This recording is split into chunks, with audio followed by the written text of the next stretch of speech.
Hi, it's Rob Moore here and welcome to the Ask Me Anything, Anything Goes. I've done a few Ask Me Anythings. I've never done an Ask Me Anything, Anything Goes, and this is to celebrate the 350th anniversary of the Disruptive Entrepreneur podcast. Tom, who'd have thought we'd have ever got this far? 350 episodes. Odds against us, Rob. Yeah, so thank you all for subscribing, for listening, for tuning in live or for listening to the 350th episode. I'm very grateful. So we're going to live simultaneously right now onto YouTube, into the Disruptive Entrepreneur community and onto my Facebook page. So a couple of things just while we get all those synced up. One is make sure you subscribe to YouTube if you're watching on the YouTube live stream but you're not subscribed. We put lots of new content out on YouTube now. We're up in our YouTube game. A lot of our interviews you get to see live. If you're just tuning in Facebook, hi, it's Rob Moore here. We're doing an Ask Me Anything, Anything Goes. People always say, Rob, I'm really annoyed because you did your Ask Me Anything randomly and you didn't tell me when it was going to be and I missed it.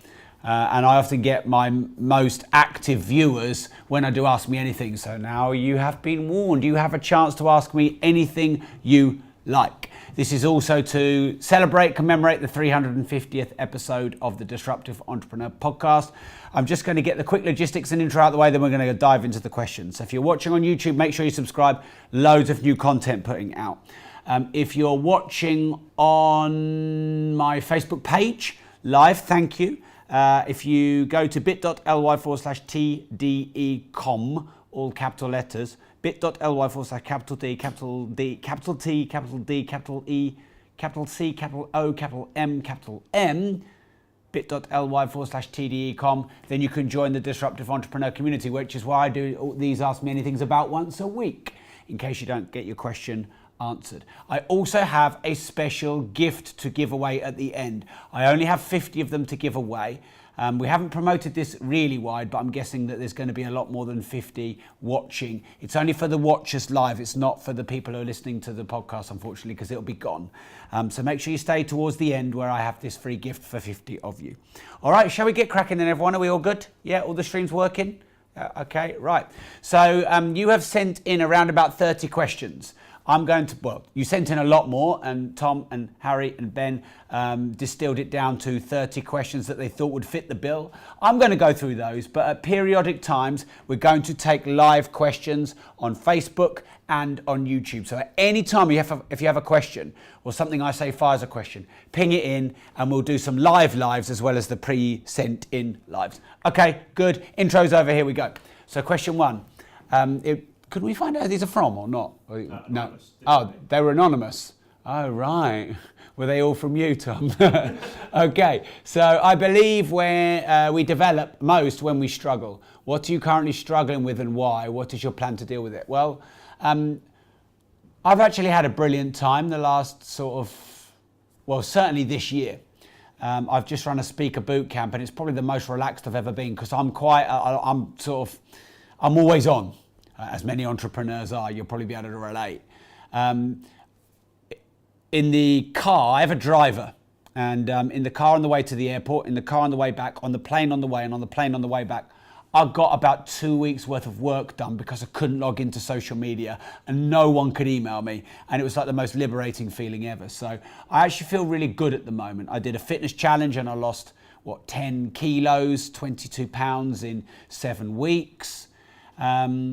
So, I don't want to sit here and say, hey, my life is amazing, but I'm not really particularly struggling with anything like, wormhole-ish or something that's really bothering me right now that's transient.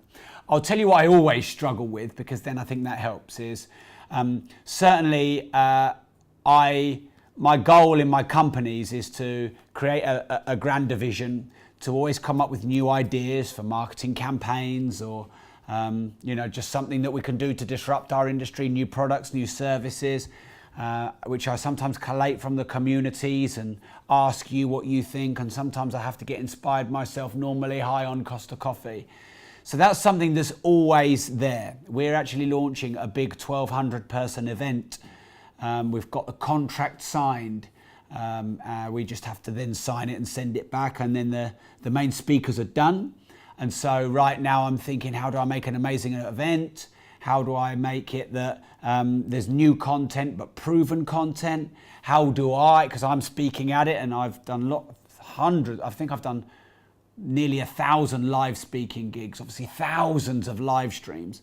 But I want to come out and do something new that people haven't seen before. I don't want to be second guessed. I want to always keep people on their toes. So for me, general growth of my businesses is my perennial struggle. But I feel in a very grateful state at the moment. I've got an amazing team. We've got an amazing new podcast live stream studio here. Things are great at the moment. I know that things will get harder. But for me, it's always about growth. Growth is my highest value. So I love growth. I love pushing for growth, because when we don't grow, we have the sort of breakages around growth. I find that quite frustrating. I definitely have always struggled my whole life with turning my brain off. Over the last year, I've been getting more into meditation and visualization. I've been doing that for 13 years. Trying to be more present, more working on my gratitude and managing my own emotions. Those of you that listen to my podcast, you'll know that's a constant thing I talk about, though not so much meditation. I normally take the piss out of that. And my plan to deal with it is I don't think dealing with solutions is overly hard. And I know that's easy to say, and I know I'm probably going to get some challenges which I'm going to find really hard, but the answers are hidden in plain sight. So if I ask my team, but don't take the answers personally. If I go onto my communities and engage with my communities and ask them what they would do, and don't take the answers personally, if it's critical feedback. If I engage with my critics and find out what they could pick holes in. If I get my researcher and unleash him, my Rottweiler researcher who's great at finding stuff, you can usually find the answers to all your problems hidden in plain sight in your communities, your staff, in the marketplace. And I like to think I've always got room for improvement, but I like to think that I'm quite engaged in the community. So I answer a lot of private messages. A speaker boot camp I went to, I had dinner every night with the trainers that I was training, and I really got a good insight into their problems, their challenges, their objections, and I was able to weave that into the content the next day, and I really felt like I knew what they were going through.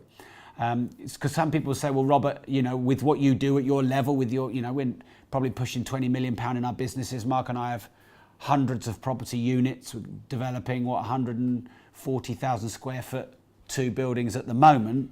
How do you answer messages personally, and how do you stay so active on social media? Well, I think it's vital to do that, to stay in touch with what's going on, to know your clients, your followers, your fans, know their pains, problems, desires, and always look to solve them.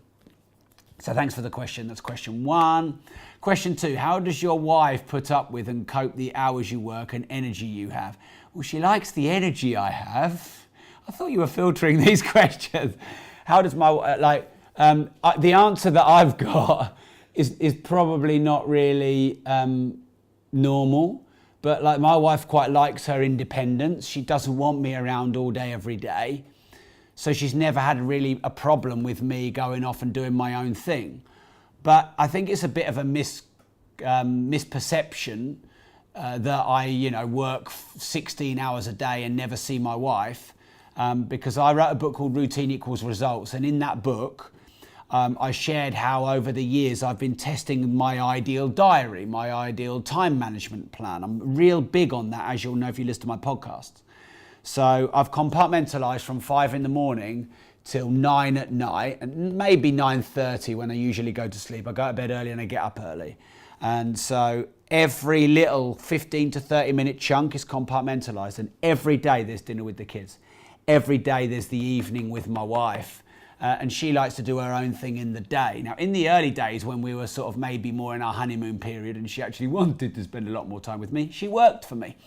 And she had a property business with her family, and they sort of wound that down as her family got towards retirement and the market changed.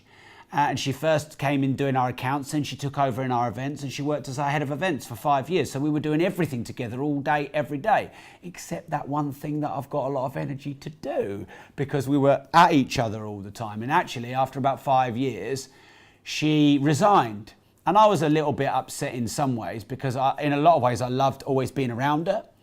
But we weren't partners. She was working for me, and that gave that power struggle that neither of us particularly were comfortable with. And then it sort of made a weird dynamic at home. It worked, we're still married and everything's great, nearly 12 years on. But I found it was healthy for us to maybe have 2 or 3 hours a day together, not 10 hours a day together. And, we're all different, aren't we? And we all have an ideal amount of time with our partners. I can say that works for my wife. I'd probably actually like to see my wife a bit more. And it's not because I can't, it's because she likes her independence. And we've got the kids, the dog, the house, and then me in the pecking order of the hierarchy. And don't worry, she won't be watching this because she never watches my stuff.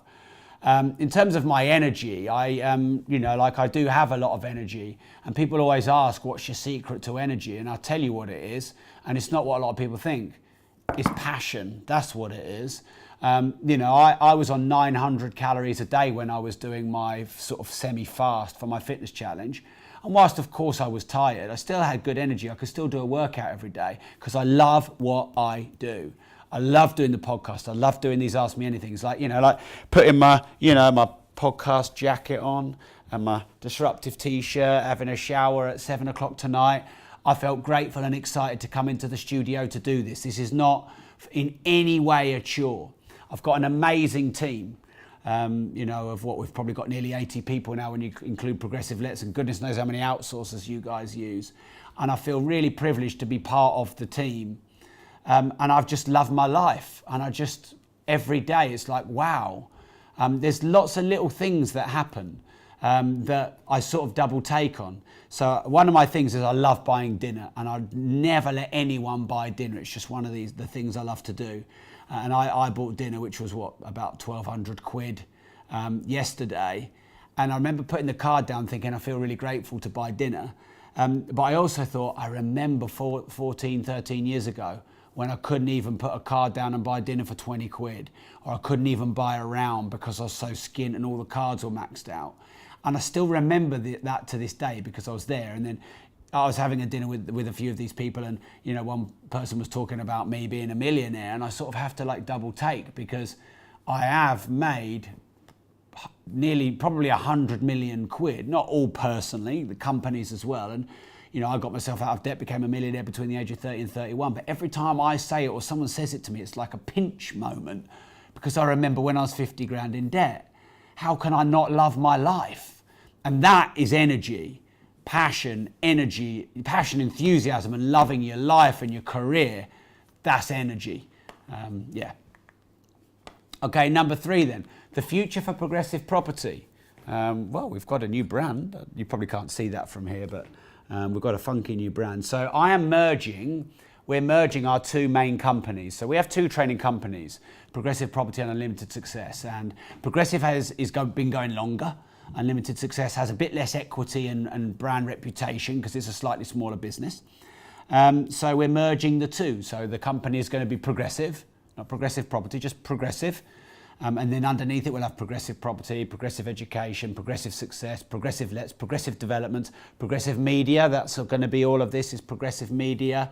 We've obviously got Progressive Podcasts. We'll have Progressive Publishing for all the audio books. Progressive used to be a property training company. We are no longer that. We are a media business. We are holistic in the sense of many different areas of training. I want Progressive to be like the University of Business and Life. So we're just getting accredited on our courses at the moment. We've been running trainings for 10 years. I think what we teach for entrepreneurs and disruptors and innovators and people who want to work for themselves works a lot better than university. And so where people would go to university to get a degree in a career, I want people to come to Progressive to get training, to be an entrepreneur, to set up their business, whether it's e-commerce, public speaking, podcasting, social media, a business online, whatever it is. We're going global this year. Now, I've always wanted to go global, but I think in my 20s, I was like the dog, the little Westie dogs or the handbag dogs that just humps a tree like constantly not really getting anywhere or making any puppies, just humping the tree. And I was certainly like that in my 20s. And of course, you throw enough mud at the wall, as they say, something sticks. And I really wanted Progressive to be a global business. But I think that was mostly driven by my own relentlessness and maybe a bit of ego. And then when I had my children, I didn't want it to go global because I wanted to be able to spend time with them. I wanted to see them grow up. And that was really important to me. And my son's going to be 8 in a couple of weeks. And I was just away from them for a week. And it was actually really good for the family that I was away because they're a bit more grateful when I'm back. And so I feel ready now. Progressive's it's 12, nearly in its 13th year. And we've been doing training for 10 years. So that's a nice foundation to take it to Australia, America, Scandinavia, the Netherlands, Qatar, Dubai, Abu Dhabi. And we're going to be feeling out in those countries this year or next. I couldn't put the exact timeline on it. So Progressive Property is no longer Progressive Property. It is just Progressive. And it's a scalable global brand. We help people invest for freedom, choice and profit. We change people's lives through the education. My personal vision is to help as many people across the globe get better financial education. My foundation focuses on young and underprivileged people who want to start and scale their own enterprise. So thanks for the question, and that's the plan. I mean, there are a lot more specifics. Actually, I recorded a podcast while I was on the Speaker Bootcamp. Someone asked me, Rob, you've got a £20 million plan for Progressive this year. Can you debrief and share what you're going to do to achieve that? And I did that, and I broke it down into the 15 elements or so that I'm going to be implementing for Progressive, a couple of which I've said. I'm actually going to publish that as a podcast because I thought that might be nice for you to hear, and I'm always experimenting with different episodes. That will go out after this, so keep an ear out for that. And it's not just about me going, these are my plans, it's getting you to think about your plans and your vision. All right, great. My biggest business fear for me is easy, and I can make this less than 4 minutes. Going bust. I do have a fear of going bust. And someone actually said, oh, well, fears are all imagined. And, I'm a bit disappointed in you that you have this fear. Well, I think it's bloody good, actually, because if I didn't have a fear of going bust, I'd go spraying the money around. We've got millions of pounds sitting in the company account. Mark and I have got £650,000 in retained profit in just one of our companies that we could just draw today. But if I didn't give a shit about going bust, Mark and I'd be buying more Lambos and more Ferraris and private jets and all this kind of shit, which we could afford. And then what? So, the reason I have a fear of going bust is because I've been very skint in my life before and I don't want to go back there. And also I don't want my critics to ever have a chance to say, I knew Progressive Property was never going to last. People have said that to me for years. My critics, my trolls, Progressive will never last, they'll be gone. Well, 13 years later, and we are still here, disrupting, and you motivate me, you bastards. But my critics and haters do motivate me. So that's my biggest business fear. And Mark and I stash millions away in the company account, millions away in our personal account. We buy properties. We don't over leverage. We have a fairly low loan to value. Mark and I were talking on the phone for 45 minutes about, not aggressively buying the next couple of years. We will buy, but we don't want to just, we could buy hundreds of properties, but for what purpose? Mark and I don't need any more money. We want more money, but we don't need it. That's far and away my biggest business fear. And obviously it would damage my reputation, which obviously wouldn't be good. And so I put a lot of checks and balances and measures in place to make sure that doesn't happen. Okay, should we do one more and then do a couple of the YouTubers? Yeah. Handwritten ones as well you can take if you want. Okay, yeah. All right, we'll do that. So question 5 then. So thanks for tuning in, everyone, if you are tuning in. Cheers to you and the 350. Cheers to us, Harry, Ben, Tom. Cheers to us. 350 episodes. That means if the average episode is an hour, it's probably just that means you've listened to me for 350 hours. So like nearly 3 weeks solid. Yeah, 24. nearly 3 weeks solid. And Harry's like, yeah, with all the outtakes, he's listened to about 700 hours of me. Wow. And you're still here, guys. Thank you very much. Okay, so question 5 then. I have 3 possible promising startups with 3 different JVs. Should I work on all of them in the same time or choose only one? There is no right or wrong answer to this. I think you have to understand and know yourself. And I think you have to be honest with your JV partners. At one point, Steve Jobs He was Pixar, Apple. I don't know. He had one other business, didn't he, at the time? Was it Next? NXT? Do you remember? That was what he had before Apple. Yeah, but he's definitely had more than one business in any one go. And of course, Richard Branson has multiple partnerships. So it's not like you have to only have one. But there are some things to consider. What's your personality type? So for me, I could not stand just doing one thing. I just can't. I need variety. I love variety. Keeps me engaged, peaked. I love a bit of dynamic, just things going on. That's my nature. But I also know that when I get overwhelmed, I'm a bit of a diva and I don't like being too overwhelmed either. So for me, I like a sort of a 70-20-10 model, and I like to do three main things. My main thing, 70% of my time, my secondary thing, 20% of my time, and then my kind of future thing, or the thing I'm just sort of researching or just starting, 10% of the time. Now, Mark and I have about 8, maybe 9 income streams at the moment, and we've used this 70-20-10 model for the last sort of 12 years. And so when we started, we were just working as deal sourcers for a property company. Then we started buying our own property. So 70% of the time, it used to be 100% of the time deal sourcing. Then it was 70% of the time deal sourcing, 20-30% of the time buying for ourselves. Then when we left that role, we were buying for ourselves 70% of the time. And then we started deal sourcing for ourselves 20% of the time. And then I wrote a book for 10% of the time. And then we scaled up the training, the book was written, and we started doing HMOs, a different kind of property. And then we bought Unlimited Success, which was a personal development company, which we might have been doing 20% of the time. And each time we bring in a new partnership or stream, we'd make sure we staff up or outsource or systemize the first stream. So Mark and I got, we bought 20, then 30, then 50, rounded up or down, give or take, in the first 3 years. So about 100 single lets in the first 3 years with a couple of HMOs. And then we got them all sorted with one letting agent after testing loads. And then once that was done, we could then move on to doing more HMOs. And then we bought a load of HMOs because the single lets were systemized.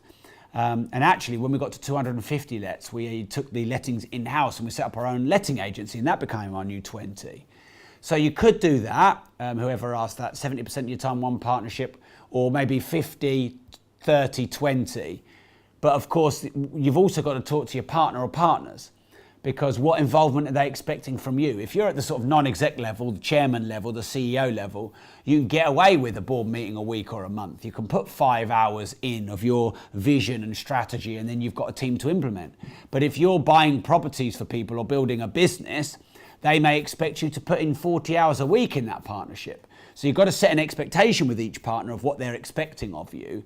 And I always think it's really wise to let your partners know if you're working with other partners and what else you're doing. And make that part of the agreement that you can or you can't. Because Mark and I, when we set up Progressive Property, which was January 2007, for the first sort of 6 months, Mark was sort of trying to set up some business with his mates. He'd done that a lot over the years before. I had like a small coaching practice, sort of like a small business stroke personal development coaching practice where I was coaching clients one-to-one on the phone. And Mark was like, well, sometimes you're doing 20 of these calls a week. What about Progressive? And I'm like, well, sometimes you're off with your mates 30 hours a week, setting up this, that, and the other. What about Progressive? And we had an adult discussion and probably each got, slightly irked with each other and pushed our case forward. And in the end, we agreed we didn't want to not set up other businesses or lock them out, but we also agreed we didn't want to be cut out. So we did a joint venture whereby if I set up any new business, I'm free to do so. I just have to cut Mark in half on my half. And if he goes and does any venture, he's free to do so. But he has to cut me in half on his half. He was buying properties with his stepdad, so he didn't stop that. But then if he was, I was cutting on his half. I cut him in half on my personal development business. When I wrote all the books, I cut him in half. He started carrying on buying more of the properties. He cut me in half. And that worked really well for us. So we have like this monogamous, polygamous JV relationship where we can both go and do what we want, but we have to cut each other in half on what we do. And of course, a year or two in, we're getting each other involved. We're getting each other's opinions and advice, and we're not really sort of distracted from anything. We do everything together. And of course, now we're in our 13th year and 14th year knowing each other. And that's worked really well. And look, Mark's the best business partner you could ever have. And I definitely wouldn't be where I am today without him. So I'm definitely big on JVs. So I know I didn't directly say, oh, you should have one or you could have all three. But I don't like to just give binary answers because we're all different. And I like you to, you've got to have this self-awareness of what are you like. Now, like, for example, if you don't really, if there's things you struggle to get done, if you struggle with accountability, or there's this like recurring theme in your life, whether it's your fitness, your health, your personal development, your money, your business, where there's areas you struggle, you've got to be honest with yourself and find out why you're not accountable. And then if it's a coach, a mentor you need, a partner, or if you need to outsource or, step back, or whatever it is, even if your ego doesn't like it, or even if there's a cost associated, it's wise to do that.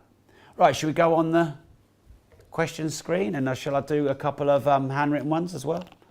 Are people posting questions on the Facebook Lives as well? Yeah, so the handwritten ones are from Facebook. That's the YouTube comments. Okay, I'll probably have to do these randomly and quite quickly. Could I have the... Harry's going to control it here. Yeah, I mean the handwritten questions as well. I'll do these up here. Cool, right. You don't need to scroll. Oh, okay, fine. Thanks, Stuart, for the question. Stuart Condon. Rob, you are very successful and have a lot of businesses you manage, but how do you balance being an A+++ star of business and being a family man with children? Why, thank you, Stuart. That was almost like that one was planted. That's very kind. I don't believe I'm an A+++ student or star. I believe I'm probably like a B-. I'm always learning. I've always got things that I can improve and develop. So it's nice that you say that, but I see myself as not yet a fully manifested, self-actualized version of myself, and I'll always be like that until I die. And I like that. A lot of people are like, oh, well, when's it ever enough? And shouldn't you just be happy being yourself? And why do you have to keep chasing for more? But what's wrong with that as well? I don't want to get up tomorrow and know that tomorrow will be the same as today, which was the same as yesterday. For me, that's just like slow death. I want growth. I want excitement. I want challenge. Even when some of the challenges, I don't want them, I still want them. So compartmentalize my diary to make sure I have dinner every time with the kids.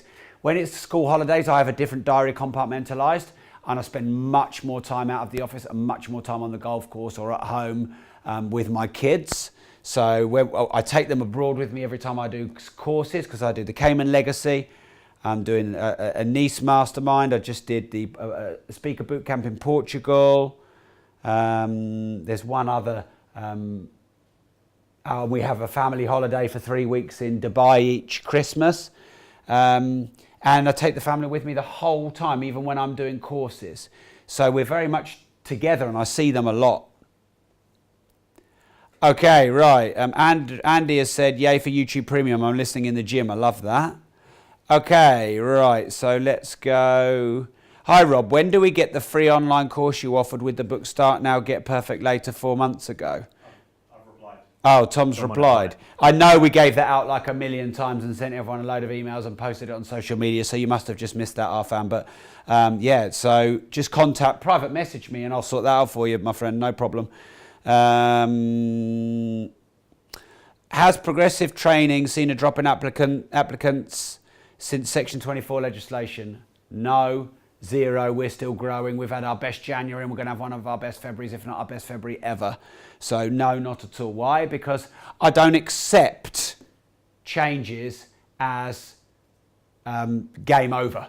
I just don't accept it. I know that deal packaging or service accommodation or other strategies are ways round reducing cash flow or net cash flow in single lets. We moved all of our properties into a limited company. That seemed to help a bit. Mark and I do a lot of commercial conversion, which doesn't really apply here. We have capital allowances where Mark and I have literally offset millions in tax that we haven't paid over the years in capital allowances, legitimate capital allowances in commercial buildings that haven't been claimed. So Mark and I just don't really buy too many single lets anymore, just because we go to the bigger deals. So cool. Would Rob rather lose all his money or never hear Metallica again? Never hear Metallica again because I can still listen to Pantera, so I'm all right. It's actually a really good question. And I thought that one would perplex me, but that was an easy one. I love Metallica, but I can still listen to my other metal, so I'd like to keep all my money if that's okay. Cool. All right, should we go back to this and then so if you've got more questions on the live on YouTube and on Facebook, ping them in. I'm going to do this every sort of maybe 10 or 15 minutes. Cool. I'll be able to cover some of those later ones. Great. My wife took me to see Metallica live for the first time last year, and she's not really into metal, and she really enjoyed it. Oh man, they put on a great gig, a great gig. I'm going to see Rammstein in summer. I like all music. I'd just like to say I'm not just a complete metaler. I have quite a lot of variety in my life, and I like a lot of things. I've kind of always been like that.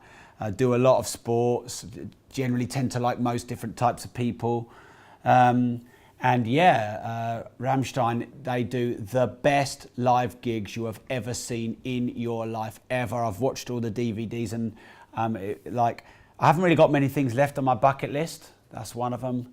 And my wife's taking me. My wife is going to be listening to German, filthy, heavy metal live with full-on pyrotechnics. Good on her. That's love. That is love. I love you, my wife. All right, next. I need to get up to speed on using Facebook, etc. Can you recommend an online course or book for absolute beginners? I want an overview of all the new social media systems. Well, I run a social media influencer course. I've actually never really promoted that. We've run it a handful of times. I've got actually one on Monday and Tuesday. Obviously, that's too late for you. So yeah, I mean, I never intended to become a social media influencer. I'm not even comfortable with that word.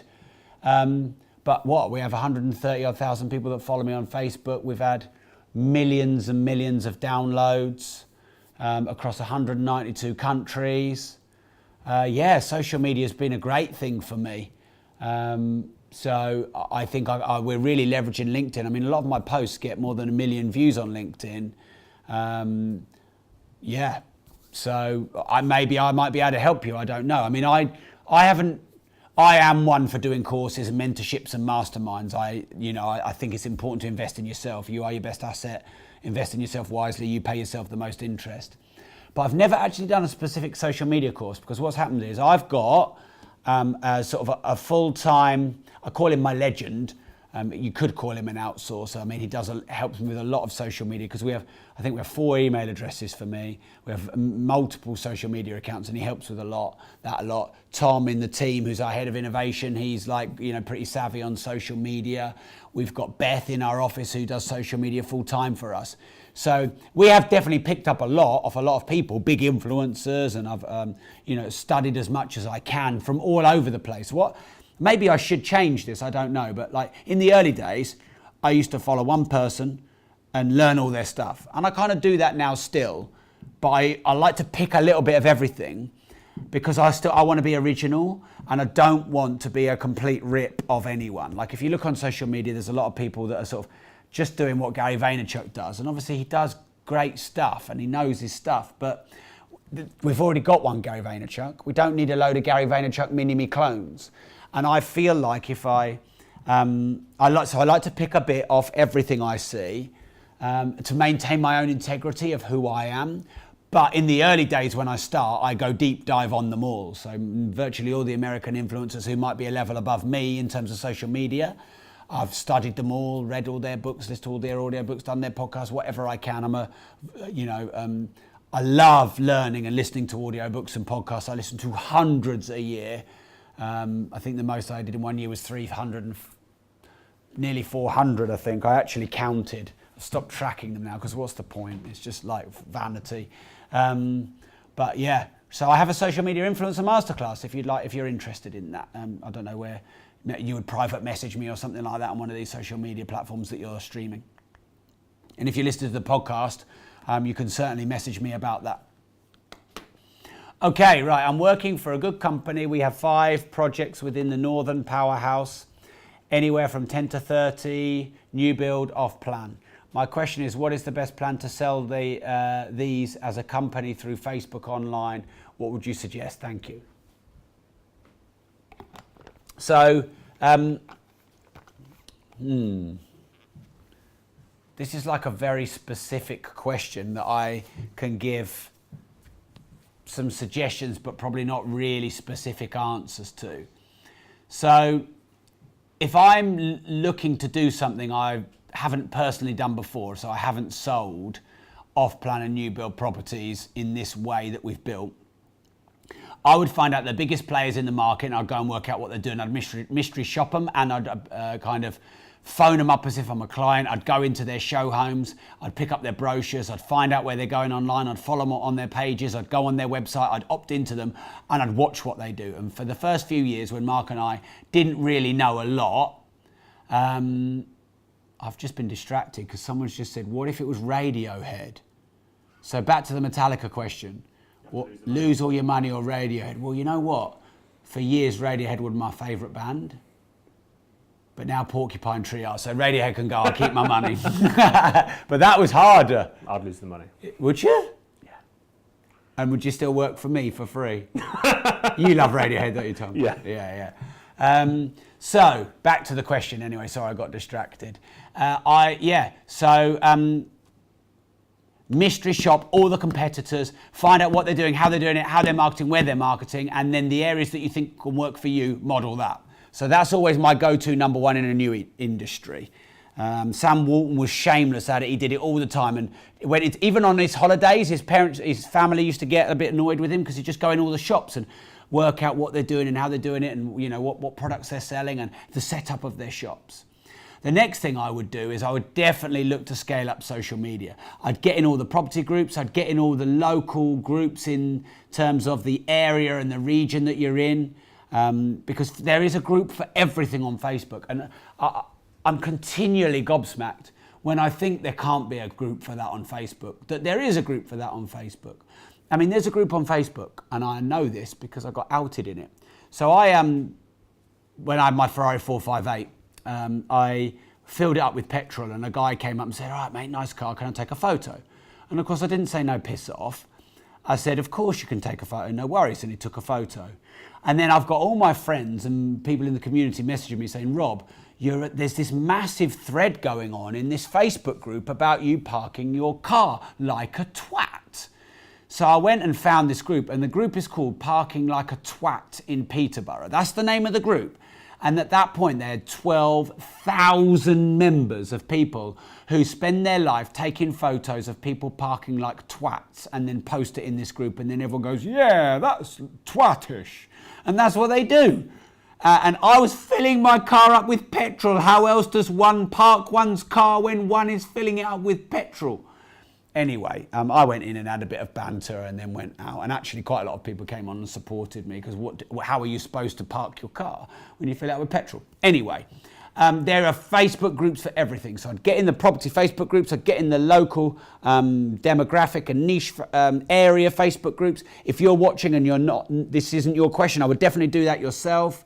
I would certainly be testing on a small scale Facebook ads, Google ads, and then trying to scale them up. I think that's where I would start, so I hope that helps you. Go around all the estate agents and take your brochures in, try and cut a deal with the estate agents. Obviously, they could sell a lot of them. Go to some property clubs maybe, or you might have to sell them at a bit of a discount, but property sources might take them on and sell them at a bit of a discount. So there you go, we gave you a good answer in the end. All right, question 8. If you just had one day to live, how would you spend it and how would you want to be remembered? I'd get up in the morning really early. I'd go and have a Costa coffee. I'd go onto social media and I'd thank everyone for following me and hopefully put out a nice piece of content. I'd come to the office. I'd lock Mark in and give him all my passwords and tell him not to tell anyone that I was gone, but he's got quite a few £1 million insurance policy on me as well. So we just talk about how he's going to invest that. We talk about who he would replace from me. Mark and I have already talked about this. If I passed away, who would he replace me with? And if he passed away, who would I replace him with? And we've got people in mind for that. I'd go and thank everyone in the office, but try not to do it like I'm crying because I'm going to die. And that would probably get me till sort of 10 o'clock in the morning. I'd go and have a round of golf with my son. I'd take my daughter down the range. I'd meet my mum and dad for lunch. I'd definitely have to put a cheeky live feed podcast in there. I couldn't help it. I'd spend the evening with my wife, you know, and hey, that'd be a good excuse to get some on the rare occasion. I'd probably watch the McQueen documentary again just before I passed away, because that was one of the most moving things I've ever done. So that's probably how I'd spend my last day. And I've never even been asked that or thought about that. There you go. Cool. What challenges has working with family thrown up, and how did you deal with them? Well, I've worked with different types of family. So before I got into property, I worked in my dad's pub for about 3 or 4 years, where my dad was obviously the manager owner of the pub. My mum was the chef, I was the barman, and my sister was the waitress.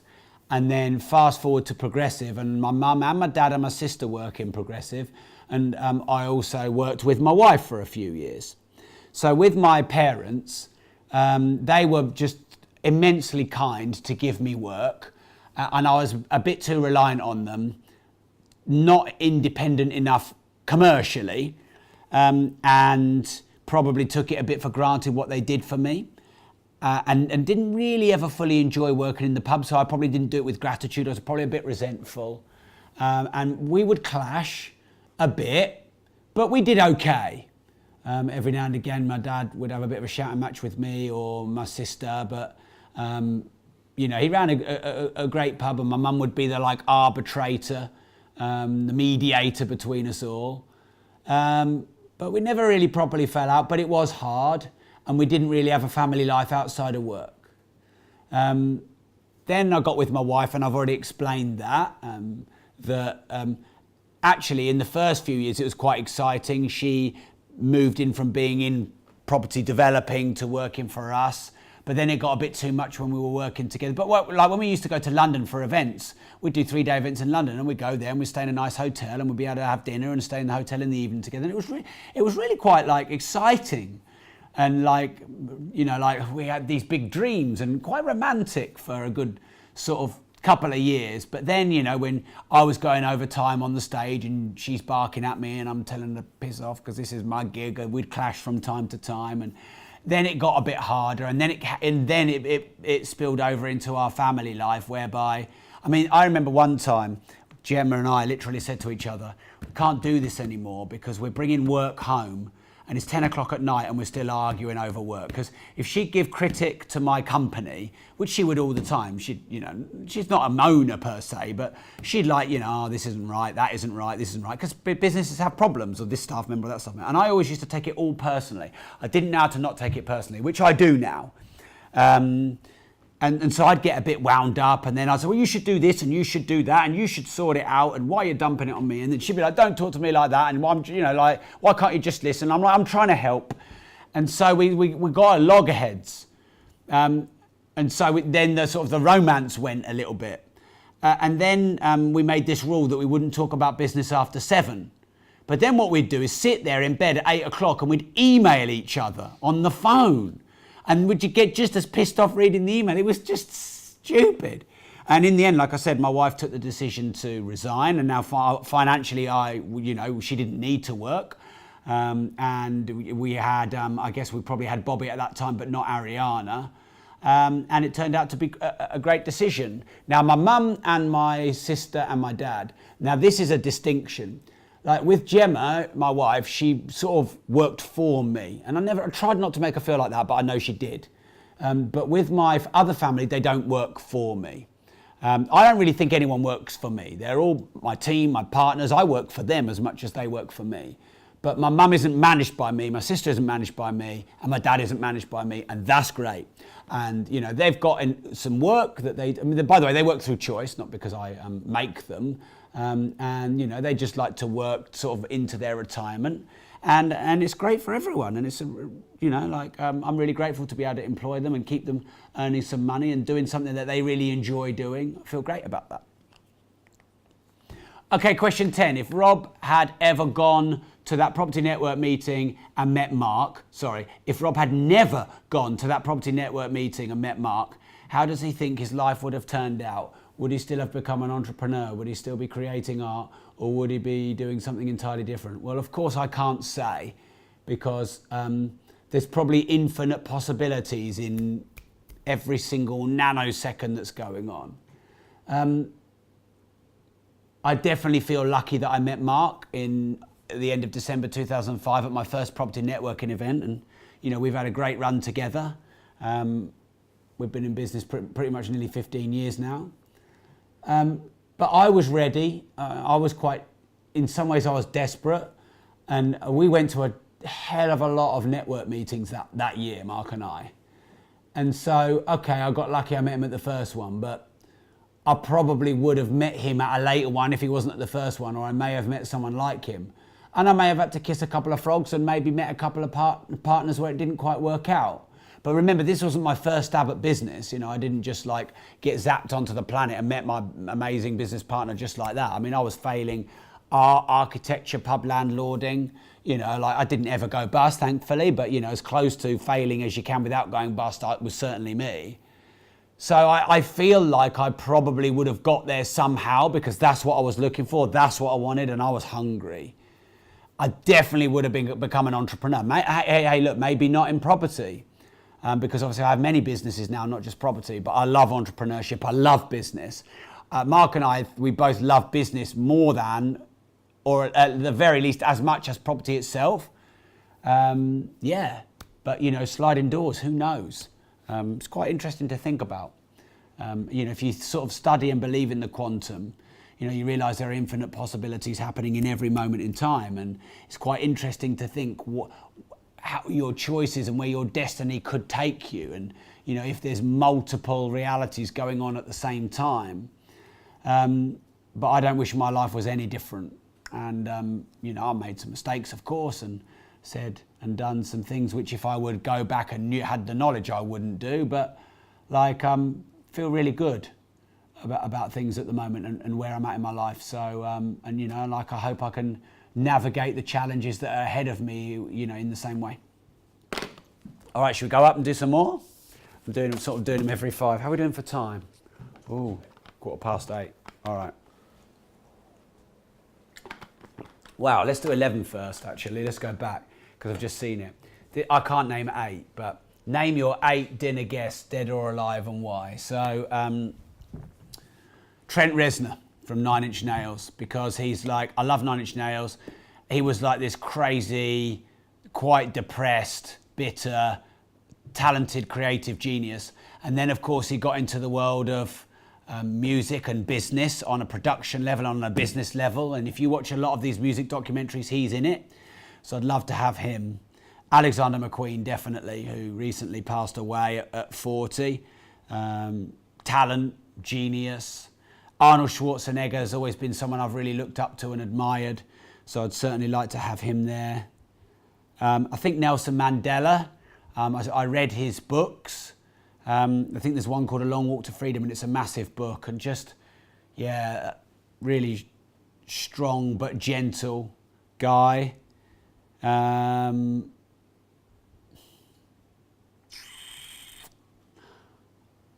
love Phil Anselmo, lead singer of Pantera. I just want to meet him.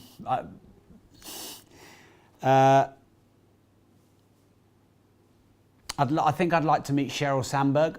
So she was one of the top ladies at Google at first, and then she went to Facebook, and her husband died quite young, and it was obviously traumatic for her, but she's done amazing things and, becomes super rich and successful and has this massive following, and I really admire what she's done. So we'll go there for now. Maybe Richard Mille, who makes the watches. Yeah, I want to get a bit of an eclectic dinner, not just the same people. Thank you. Right then.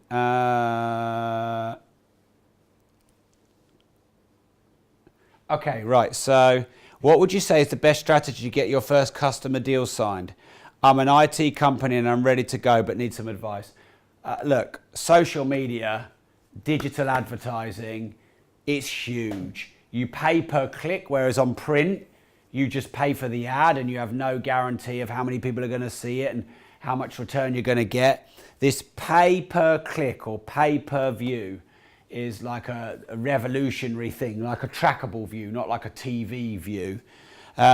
So yeah, I would probably start on social media. I'd go in a load of various IT groups. I'd work out your ideal or customer demographic, your type of client, and I'd go online and find out where they hang out. There's groups for every type of person. I recently upgraded my hi-fi, and I found two groups. One was called Turntable Talk and one was called High-End Hi-Fi for the Passionates or something like that. They both have about 20,000 members in, and I got all the advice I needed, and there's lots of dealers in there. I ended up spending, well, I bought second-hand, so I didn't quite spend this, but I probably bought £25,000 record player with the add-on bits like the cartridge and stuff like that, and the guys in these groups did all right out of me. There's just groups for everything. Right, okay. How important is your charity work for you? Well, charity is, there's multiple definitions. So I've given away, millions of pounds, but I also have a foundation, although that foundation is in its infancy and we still have lots more to do. But for me as well, time. Like, I speak to people on the phone every day. If anyone is ever depressed or struggling, and I've always announced this everywhere, you can message me. I'm not a trained psychiatrist or anything like that, but I'm someone who's, wrestled and built a decent sized business and is quite up and down emotionally myself at times. And I do a lot of these calls, and I do a lot of them for free. And I do a lot of content for free. And to me, those three elements are important. And I think I like to balance the giving with the commercial, because obviously I've got to pay my own bills, got to put my kids through their school, got to look after my wife, got to look after my family. My family, okay, they work for me, but they don't need to, and they retired for many years, and I pay for their house, and well, actually it's my house, I bought it for them, and take them around the world. I pay for their Cayman trip and all that, and you can't do that if you don't have a commercial element to your business. So I think they're very linked. These spiritual and the commercial, the charity and the commercial are very closely linked, and people think they're separate entities. They're not. They're very together. And I think when you make them together, people really resonate with that.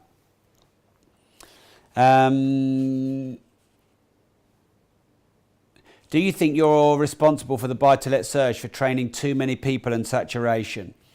No, I don't. I think we're responsible for housing tens of thousands of tenants all across the UK. We're responsible for disrupting and helping people get cheaper accommodation through HMOs. We're driving the engine of service accommodation, these short stays, which are, like very convenient for people. So no, and I'd love to say we're big enough to completely change the buy-to-let market, but we're not big enough. Okay, does your other half join you for podcasts or training? No, never. Or is it not just not her thing? No, never. Maybe she can't get a word in edgeways? No, never. Do you think your followers' average age is going to get younger as you do more with social media? My followers' average age is between 35 and 45. Because I'm 40 years old, I think that's got to be it, isn't it? I think, we tend to relate to people like us. Is it getting younger? Yes. I mean, it was 55 to 65 when we were just property. Why? Because, people tend to think about property investing when they get a bit older and not in their 20s.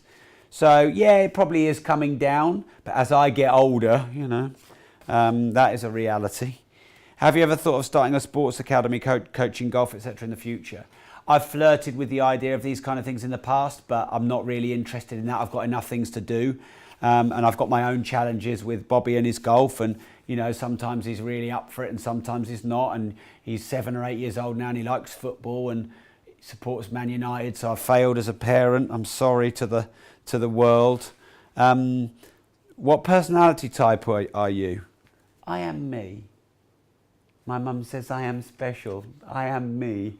You can't stereotype me. You can't put me in a box. But if you were, to do all the profiles like the VAKAD on the NLP, visual, auditory, kinesthetic, auditory, digital, all the colour ones. There's the Myers-Briggs, there's the wealth dynamics. I'm nearly always right at the top. So the star, the driver, the aggressive one, the bullish one. And Mark's normally the opposite, the tactical, analytical, careful, considered one.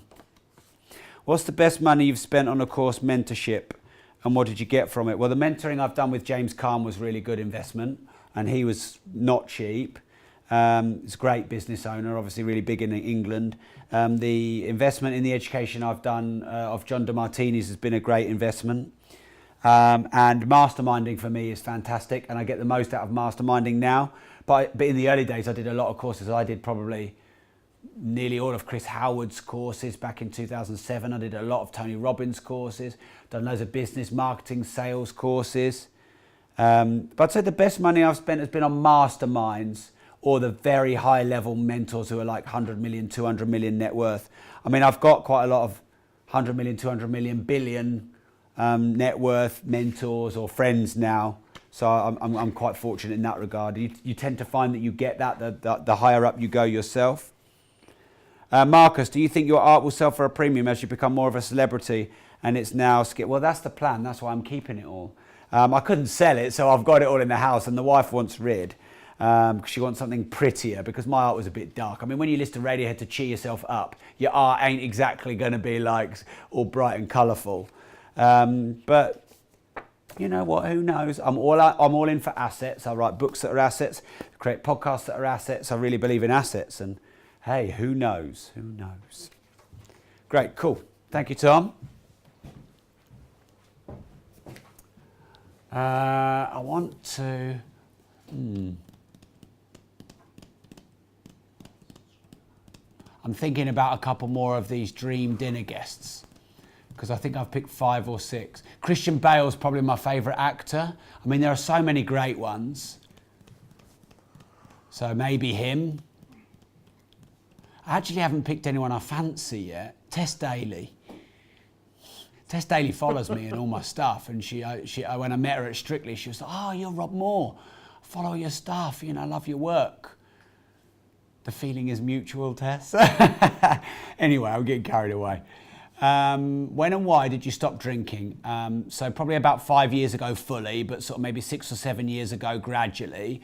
Why? Because I wasn't getting any benefit out of it anymore, and I drunk a lot. I mean, for me, drinking was about getting absolutely hammered to have the best possible laugh I could, and when I was single, hopefully meet women, but I was always too pissed to make a good impression. And as I started building my business, well, they wanted honesty, Tom. It's like, Ben's just not along. He's in the same position. oh, are you? Yeah. So, yeah, maybe 6, 7 years ago, 8 years ago, progressives started to get big. It took my time. Hangovers get longer. You lose a day. I don't want to lose a day when you run your own business.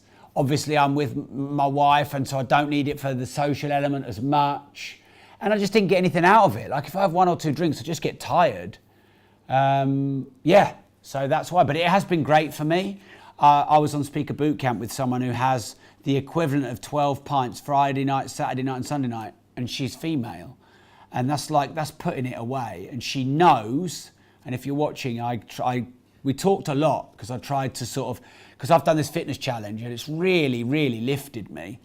And she knows she doesn't want to do it. And she knows she's kind of in a trap because it's really social and they have such a good laugh, but she's hungover to crazy Saturday, Sunday, Monday. It's just not conducive. And if you get your passion in other ways, like I love music, I love art, I love watching documentaries on Netflix, I love spending time with my family, I love doing lives, I love being on social media, I love, working out a new business model or strategy, I love solving problems in my business, I love fashion, I love watches, I love cars, I've got too many loves to need drinking. Cool, what's your take on Brexit next? It's just so much noise. It's 2 odd years in. It's nearly 2.5 years in and nothing has happened. Nothing has happened.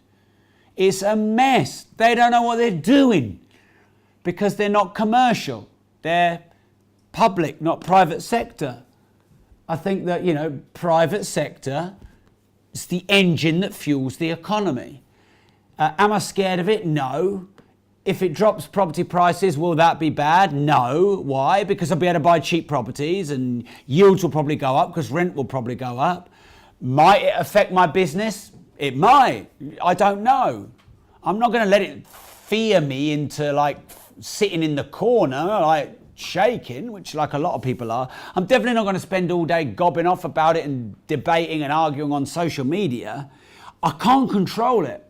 I'm well up for putting my time in for things I can control. I'm really not in things I can't. Now, if you want a more intellectual or considered or studied answer, ask Mark Homer, because he likes to study all this stuff. But I don't know. For me, it's just like a rabbit hole.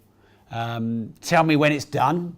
Tell me what we know is going to happen, and I'll work it out accordingly. I mean, I'm already planning for a recession. I've been planning for a recession for 7 years. So what's the worst that Brexit's going to do? Trigger a bit of a recession, kick prices down a bit, make business a bit hard. I've been planning that since the last recession. So, you always want to be planning for the next recession in the one you've just had. Stashing cash, building relationships with people who've got money, building your brand, having multiple streams of leads, multiple streams of income. Cool. Is it question 17 where we get to the end of the main ones and then we've got the quick fire and the cheekies? After. Yeah. All right, fine. How will you teach your children about money? Well, I've been teaching my children about money since they were very young, getting them to count with money. Bobby was winning Krugerrands at golf when adults didn't even know what Krugerrands were. Getting me involved in my world, I've written a book on money, so that kind of helps. Getting him to count in all the foreign denominations of currency when we go abroad. So... Will I take the approach of the Beckhams and encourage them to get a normal Saturday day job? Yes. I want my children to know that we are in a merit-based society, i.e. you work hard and you work smart, you give value and you'll get rewarded. And if that means that they've got to learn a graft, then they've got to learn graft. And of course, I'm not just about graft, I'm about craft. And a lot of people are just graft, but also craft. Bill Gates always used to say, if you want something done, give it to a lazy person because they're going to find the quickest, easiest way to do it because they're lazy. And that's quite smart in a way. Some people say, if you want something done, give it to a busy person. That's also quite smart because they've got to be leveraged and efficient and productive.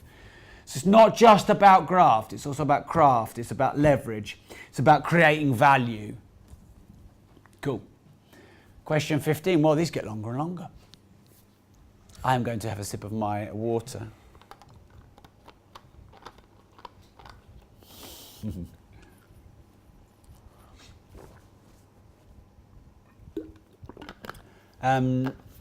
Any questions you've got, ping them my way. We're good for time. Where could I find a mentor as a 20-year-old? This is the thing that confuses me the most. I'd like to get into digital marketing, but you said in your books to look for the best mentor we can afford. Where could I start my search? Go on Audible, go on Amazon, go on the podcast app, go on YouTube and find the top influencers in the business space that you're in. And then maybe find the general business influencers. Get their books, listen to their podcasts, get their audio books, gobble them all up, learn as much as you can. And then when you find one that resonates, try and stalk them out, try and get a lunch with them, try and get a call with them and see where you go from there. Because you're 20 years old, so I guess you can't pay my 50 grand a year mentoring for property or my 25 grand a year mentoring for business. Although if you are Ryan, who does the toy reviews, who's 7 years old, he made 17 million out of his YouTube channel last year. Stats just came out. Top YouTube channel for revenue, Ryan's toy review. Obviously his dad must have helped him. If not, then I need to interview him for my podcast. So the great thing about digital marketing is age is not a barrier. You may be a millionaire, I don't know, I made an assumption. But yeah, I always go for the best mentor I can, even, for me it's not about price, it's about value. I buy hi-fi equipment that's very expensive, but it doesn't go down in value. I buy watches that are very expensive, but it doesn't go down in value. I buy cars that are very expensive, but they don't go down in value. Whereas people buy stuff that's half the price, but it goes down in value and they lose money. I don't. I hold my money, or I appreciate the money. And it's the same with mentors. You get a good mentor, you can really appreciate your knowledge, your experience, your value. All right, cool, thank you. All right, so question 16, I've not long become bad debt free. I want to make sure that I'm financially secure for my future. By the way, well done for getting out of bad debt. That's a big milestone, good on you. I want to make sure I'm financially secure for my future. I'm 28. What should I be doing to get there? You should be, this is not like a one size fits all, like I'll do e-commerce. It depends. Do you want to be an entrepreneur, an intrapreneur, or an employee? Because if you work for yourself, the upside is bigger, but the downside risk is bigger. So if I said to you, quit your job and go and set up your business, selling lemonade, or you're starting your passion, selling vinyl or whatever it was, well, that's risky because you might be a year or two in debt before you make the money. But if you hate your job and you just don't ever want to be an intrapreneur, an employee, you've got to make your plans. Now, I like to think the guys behind me, Tom, Harry, Ben, they're intrapreneurs, whereby they feel like they've got some autonomy. They feel like that, they've got a bit of security of getting the regular money that Mark and I didn't have for, a good months or even years when we started. We take all the risks for them, but they're not treated like employees. So I think you've got to think, are you an employee? Which, by the way, is absolutely fine. There's employees that earn 10, 20, 50 million a year. Like at the high level, the MD, the CEO. So like employee, entrepreneur, entrepreneur, which one do you want to be? Then when you've got to find the right company if you're an employee. Company stroke brand stroke agency if you're an intrapreneur, because this is an agency.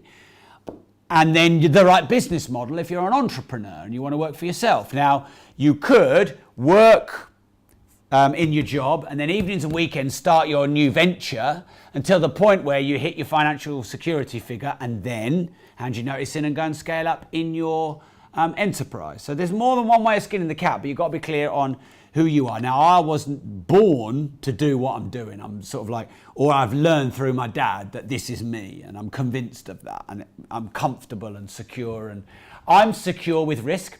It's funny because we interviewed someone and I offered her the job right there and then, and I've never done that before. And my MD sat next to me. She said, well, you know what? I took a risk in the early days because, I was working for a bigger company and I came here and it was smaller and, I took a bit of a salary drop and that was risky for me. And I looked at her and I was like, I just didn't, I understood what she meant, but I didn't understand what she meant.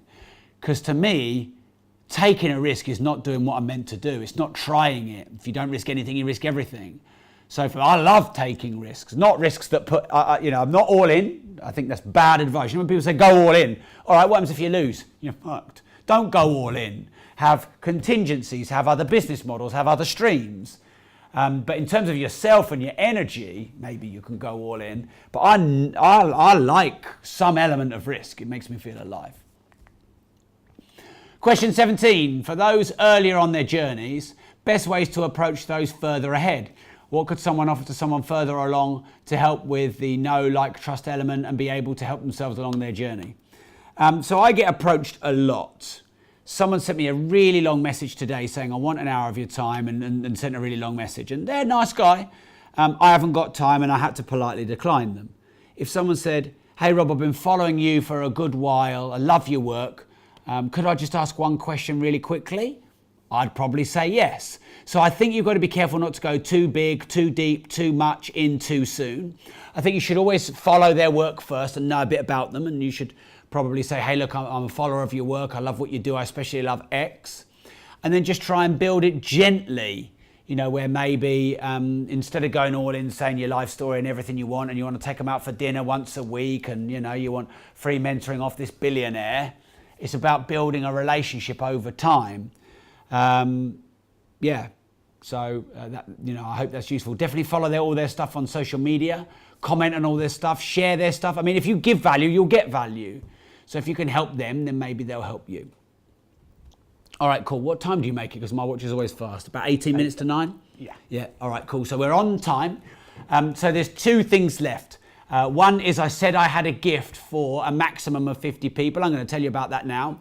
And also I'm going to do a quick fire round where we've got another 13 questions, plus I'll do whatever's left until 9 o'clock. So thanks for tuning in. I'm really grateful. Before that though, make sure you're subscribing if you're watching the YouTube to YouTube. We do loads more new content. We do all the podcast interviews on video there. The Disruptive Entrepreneur community.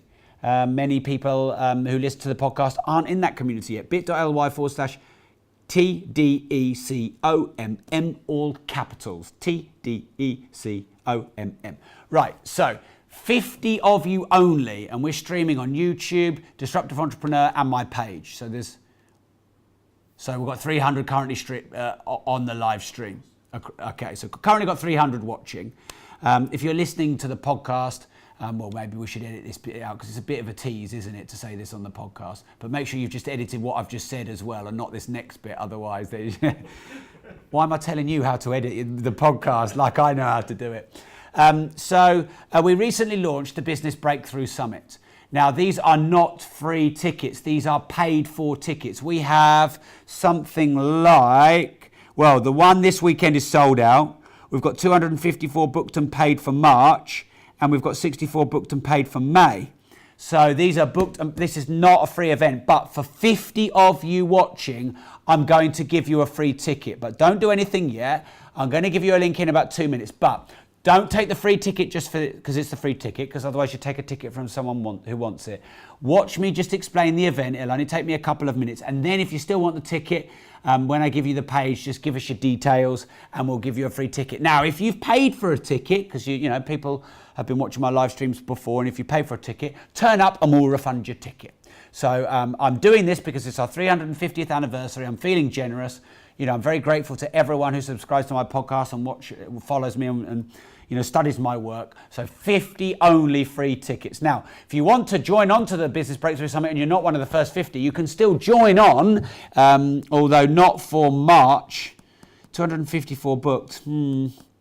I reckon we could probably get 275 booked max with me knowing the show up rate. So we've probably got 19 for March and then the rest for May. So you want to be quick on this. All right, so 9th and 10th of March, like I said, I reckon 21. So 275, because not everyone shows, not 100% with our training suite over there. So we've got 21 places for March. And we've got we've got under 200 places for May, but we've got 300 on this live stream, so you'll have to be quick. It's our Peterborough Training Academy just over the road. The retail is $497, and I will be selling that in the future, but this is an introductory launch because it's a brand new event, the Business Breakthrough Summit. People have been paying £19 plus VAT, big discount from me, or £67 plus VAT, depending on the tickets levels. First 50 are going to get it free. And if you've already paid, I'll give you a ticket fee back when you turn up. So if you want to break through your business ceiling, whether you're a startup or scale up, the event is for you. If you want to build multiple streams of leads and multiple streams of income, which I think aren't just like a nice to have, they're a necessity in this modern age, especially with Brexit and possible looming recession. You need multiple streams of leads and income. If you want specific sales and marketing strategies for the digital age, digital marketing, social media marketing, low-cost marketing strategies, this event is for you. If you want to build a vast personal and business brand for maximum reach and revenue, and you want to dominate your market, whether it's a personal brand or your business brand on social media, then the Business Breakthrough Summit is for you. If you want to create relatively passive online e-commerce income, we've got a brand new e-commerce strategy. Now, this is not get rich quick, so it's not like tomorrow you'll be like millions of pounds of passive income. You have to work hard enough not to have to work hard, but you can set to forget.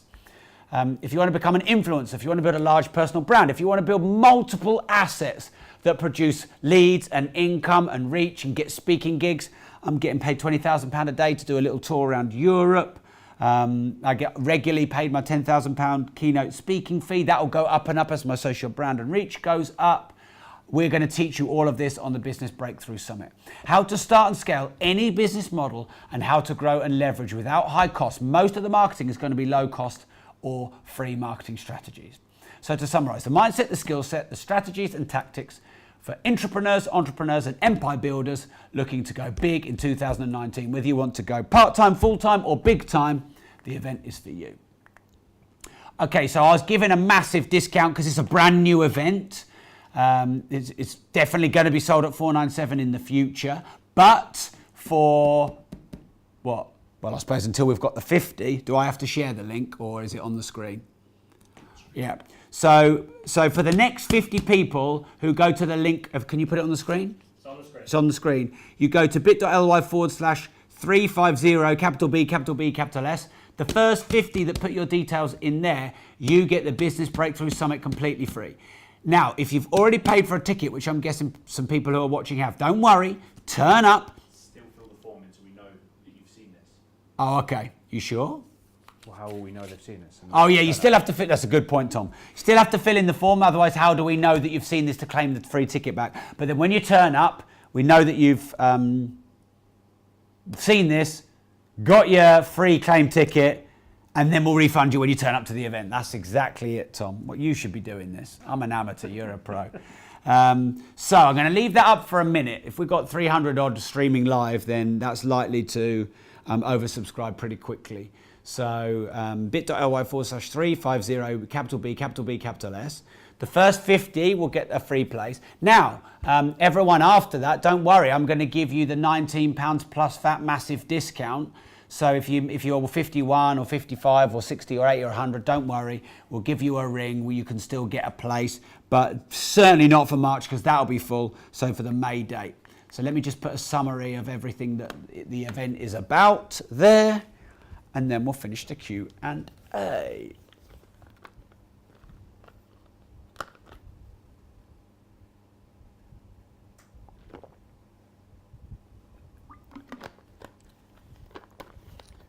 Okay, so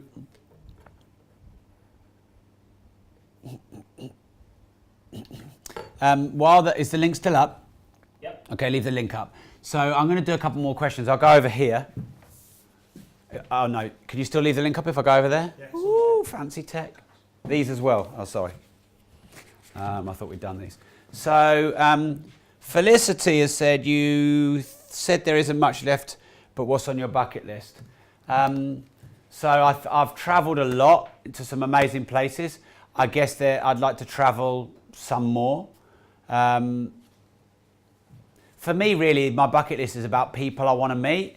I've got a Lamborghini Aventador, so what other car do I need? I've got an amazing classic Ferrari, what other cars do I need? I've got a massive house, what other houses do I need? I've got a beautiful family. I've got a great business. Okay, if it's worth more money, fine, but so what? I've got the money I need. And that's pretty cool to have done in your 30s. But I love meeting really interesting people. For me, that's huge. And I know if I meet really interesting people, business partnerships, ventures, relationships will forge. I want to keep writing books, and I know that's not a bucket to have, but I want to keep putting books and content out there. I really enjoy it. It's a way I can add value to the world in my own small little way. So yeah, there's nothing really material anymore. I mean, I'll buy more watches and cars and all that kind of stuff because that's just what I do. But yeah. All right, cool. What's the best advice you've ever given your children? Listen to daddy. It's difficult because kids when they're at different stages, I want my children to be, Bobby's a bit shy at the moment and he gets embarrassed and he wants to start playing football, but when he knows he has to sort of try out for a team, he doesn't want to do it, he wants to wait till next year. So if I can get my son to be a bit more brave and go and play the football that he wants and go and, he's a brilliant little goalie, go and show him how good you are, go and put yourself out there and don't worry about what people think, that's really going to help him. Ariana's different because she's a bit more out there and I might need to rein her back. So I think it sort of depends on their time. Who do you think is most inspiring, Sugar or Branson? Well, I've spent a decent amount of time with Lord Sugar, but I've not met Richard Branson, so it wouldn't really be fair to say. I mean, they're different. I mean, Alan Sugar is what you see is what you get. And like I said, I've spent quite a lot of time with him, and he is exactly the same in private as he is in the media, and I respect that about him. Branson, I think, is probably maybe a bit more loved and a bit more free. I think Branson maybe is a bit more involved in developing the planet, but I respect them both for what they do. And here's something interesting, that, like, a lot of people won't tell you, but generally when you follow influencers, business people, you learn from people, you tend to follow people you like. And that's great. But you also will learn if you follow people you don't necessarily think you like. So all the influencers that I stopped following or didn't follow because I didn't really like them or relate to them, I made myself listen to them and follow their work because I got new lessons from them that I hadn't got from all the people I was following, because we naturally filter for people like us. Okay, great. How do you develop a skill? You can listen and read, but how do you actually put it into practice? So I think you learn, you test, you review, you tweak, you repeat. I think that's how you develop a skill. You learn, you test, you review, you tweak, you repeat. Even in a sport, because people always talk about hard work, hustle, hard work. I'm sorry, but that's not the full story. I interviewed Matthew Syed for my podcast, and he said, practice doesn't make perfect. Perfect practice makes perfect. So it's not just about banging weights in the gym or trying to run faster or hit the golf ball further or better or drills. It's pretty well known now in the golfing world. It's not just about banging balls down the range. It's about putting yourself emotionally in the situation and perfect practice. So to repeat one more time, learn, test, tweak, review, repeat. And then when you've done that a few times, then scale. Now, why I always say test, because if you say learn and do feels a bit absolute. You can feel worried. Oh, I'm not ready to do that. I can't, I'm not qualified enough yet. Whereas if you see every action as a test, I see every live stream, every social media post, every podcast as a test. And that means I've got the confidence to stick it. I did a live feed in the bath, and that got a lot of engagement. It was just a test to see if it did get more engagement or not. It did. I'm not going to be doing a series in the bath, don't worry. And people are talking about bath interviews, just to get that. I probably will do one in the hot tub. I've just got my hot tub working again at home. And if it gets more reach and more engagement and a few more critics going, Rob's lost the fucking plot, then that's fine. It's all good. So Des has asked, is the training, coaching, mentoring part of the business more profitable than the property side? It's about equal for us, 50-50. And some critics are like, oh, well, some trainers don't make any money in property. They just make all their money training. Maybe there are some like that. That's not me. I wouldn't find that ethical. For me, you can only teach what you know how to do, unless you partner with someone who knows how to do it and you create a joint venture. So for me, I've only ever taught stuff I know how to do and I've done, and I've got a lot of experience, and I can stand in front of a lot of people and say that with volition. So for me, when some people say, if you can do and if you can't teach, well, I think I can do and teach. I'm a good teacher, and there's a lot of feedback that I'm not everyone's style. I get that. And Mark deals with a lot of the practical side of property, and I deal with growing the training business, which is kind of like a good win-win. Are you and Mark very different personality-wise, therefore bring different skill sets to the party? We're completely different. Like, he's got the brains and I've got a personality, something like that. He's analytical, technical. He's a bit of a worrier. How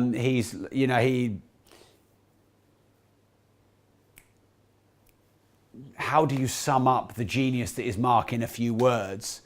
He's a critical thinker. He's a researcher. He's diligent. He's careful. He's considered. He's methodical. He's quite introverted. He sometimes gets to the point where he overthinks. His brain is always on, overanalyzing sometimes.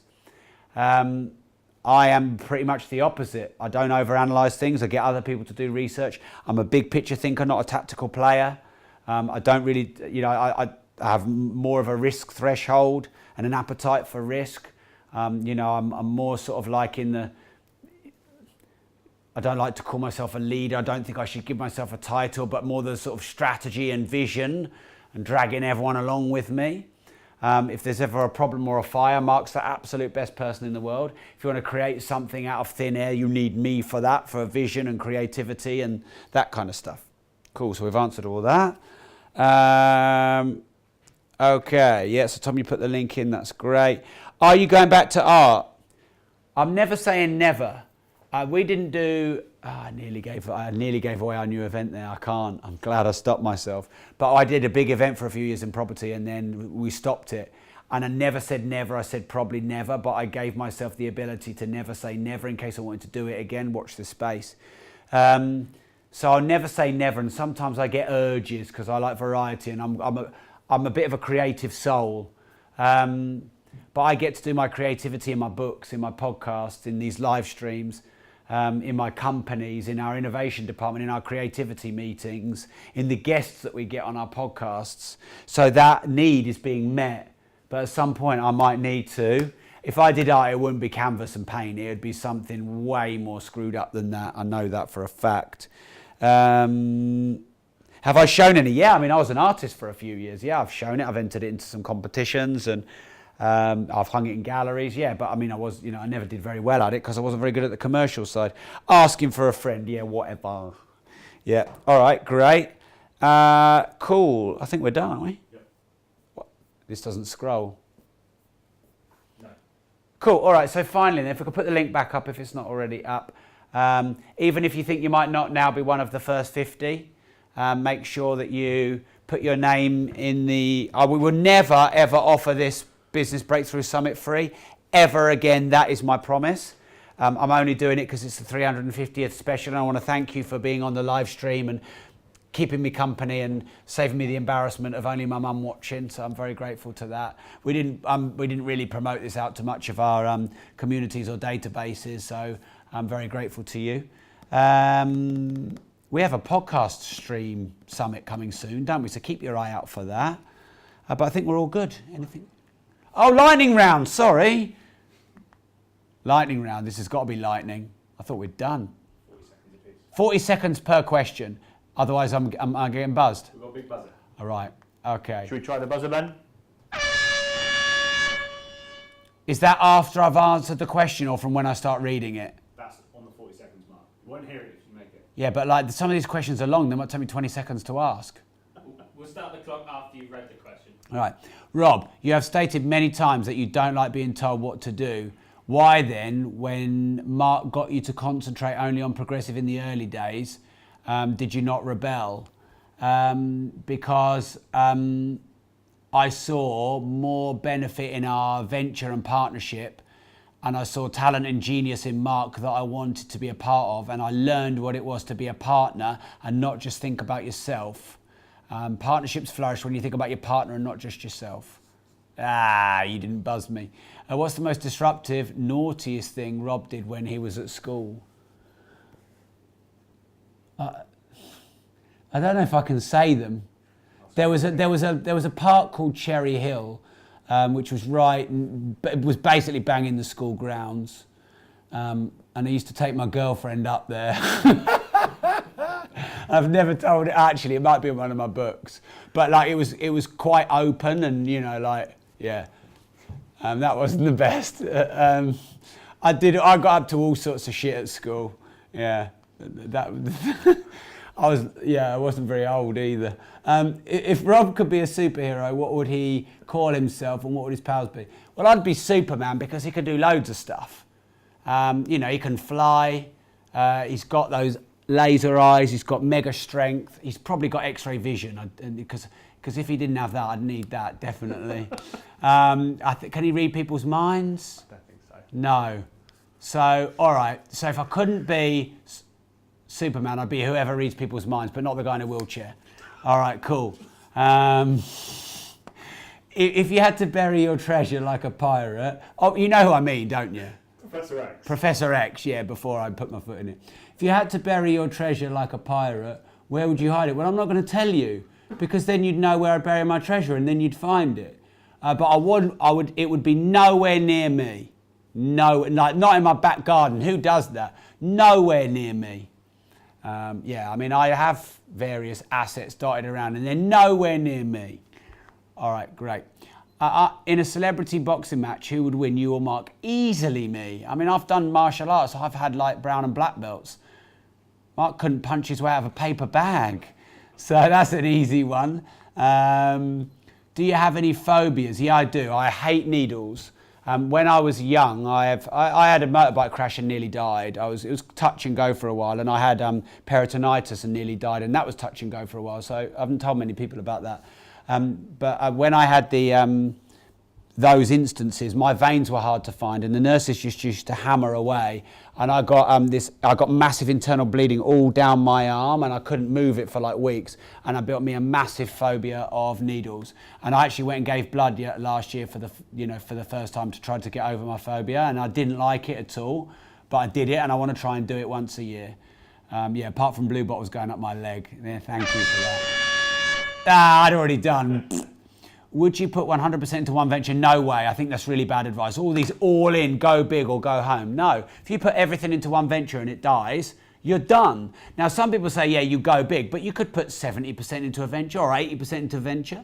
But all right, if you're 21, maybe you can put a bit more in. But if you've got a family and kids, I think all in is sometimes bad advice. So no, I wouldn't necessarily put 100% into one venture. Mark and I don't put 100% of anything into anything. We've got lots of different properties and lots of different property types and lots of different companies, and we move our money into lots of different assets. Yeah, you thought you were going to buzz me. Top 3 places in the world you've travelled that have inspired you. I love Cayman. I love Dubai. They're probably my favourite 2. I'm not so much like the really beautiful yet not much to do places. I get a bit scared of being in the middle of nowhere. So for me, Dubai's inspiring because it's not just because it's wealthy, but it's a city that was built from nothing. And Cayman is obviously for many reasons a great place as well. Okay. What age did you lose your virginity? Well, I can't say for obvious reasons. Because I can't. But that kind of gives you a little indication. But I mean, most people in Peterborough are like grandparents by the time they're 19 anyway. So, where and how did Rob propose to his wife? I proposed the second the midwife put our daughter into my wife's arms. So I'd had it all planned, and I proposed literally the second that Ariana was given to my wife. My wife doesn't like big romantic gestures, and of course I can fly a helicopter, and I could have done all sorts of crazy stuff. We were actually talking about me proposing at one of my big property events, and she would have hated it. But that was, I think, the thing that she would have liked the most. So that's how I did it. I've never been asked that, but that's how I did it. Why did Rob choose a Westie, and how did he get his name Ralph? So we chose a Westie because my wife always wanted a dog, and for her birthday I went to take her to view some puppies, and I guess she must have wanted a small dog, one that she did. She wanted one she could carry around and be easy to look after. And we called him, this is true story, but when we got him in the car, he threw up about 17 times, so we called him Ralph. So because at uni we used to say Ralph for being sick. So yeah, that's why we called him Ralph. If left to survive on an island, who would you bring with you to help survive? Well, I'd bring one of those crazy nutters who survives on an island. Bear Grylls, Ant Middleton, those kind of people. Yeah. So, sorry that's a really boring answer, but I'm not going to be stupid enough and bring Tom York to play the guitar and we both starve to death, am I? It'd be cool for a while. It'd be good. Yeah, it'd be a good way to go, but yeah. And then final question, why do you think you and Mark made such a success of property? I think because we're a good partnership where we work well because we're different. I think because we love property and business. I think because we desire to solve problems. I think because we want to build an empire. I think because we learned along the way to give value and help and care for other people and do joint ventures. And we've got a long way to go yet because we're still pretty young. We've got one more. What are 3 things has he learned about people what are 3 things I've learned about people on my planet? 40 seconds. Okay. Number 1 is there's good in everyone and there's bad in everyone. And you think you're good and someone else is bad, but actually, if I kidnap your kids, you would do anything bad to get them back. So there's good and bad in everyone. Number 2, people tend to focus on their highest values. And if you want to build relationships and rapport and influence people, find out their values and link that to their values. And then number 3, people are not loyal to you. People are loyal to themselves and their own values. And when you understand that, you can actually build more loyalty, because a lot of people are trying to change everyone to be like them, or they expect people to behave a certain way or want to change people. I did all right on that one. That was not a 40-second question. All right, we're done. Thanks for tuning in, everyone. Hope you had a great time. And remember, if you don't risk anything, you risk everything.